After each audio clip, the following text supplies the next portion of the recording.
Tuloy na po sa June 8 ang panguhuli ng LTFRB sa mga school service na 15 taon na o yung mas luma pa. Nakatutok si Trisha Zafra.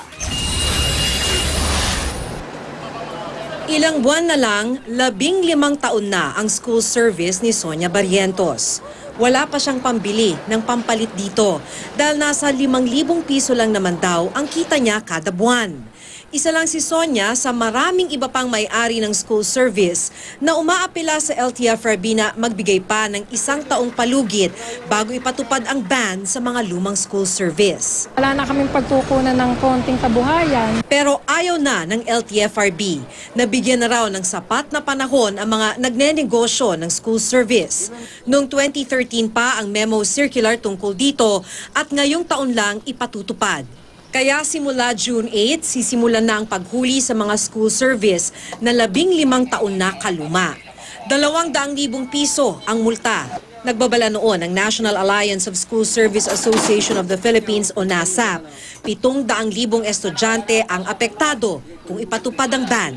Para sa kapakanan ng mga estudyante, magiging mas komportable at mas magiging secure yung mga kabataan natin. Dati nang may mga nasangkot na mga school bus sa iba't ibang aksidente, bagamat hindi malinaw kung ano na ang tanda ng mga school bus na ito.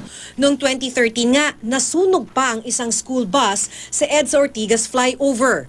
Pero bukod sa kondisyon ng sasakyan, dapat ding tingnan ang abilidad ng driver. Tulad sa nangyari sa school bus na ito noong 1 taon na nasangkot sa banggaan sa Quezon City.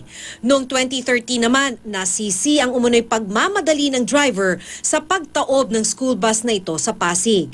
Kaya naman hindi lang daw prangkisa at katandaan ang babantayan ng LTFRB. 1 linggo bago pasukan, nag-i-inspeksyon ng LTFRB para tingnan kung sumusunod ang mga school service sa safety standards tulad ng maayos na mga gulong, makina, fire extinguisher at first aid kits. Maki Pulido, Nakatutok, 24 Oras.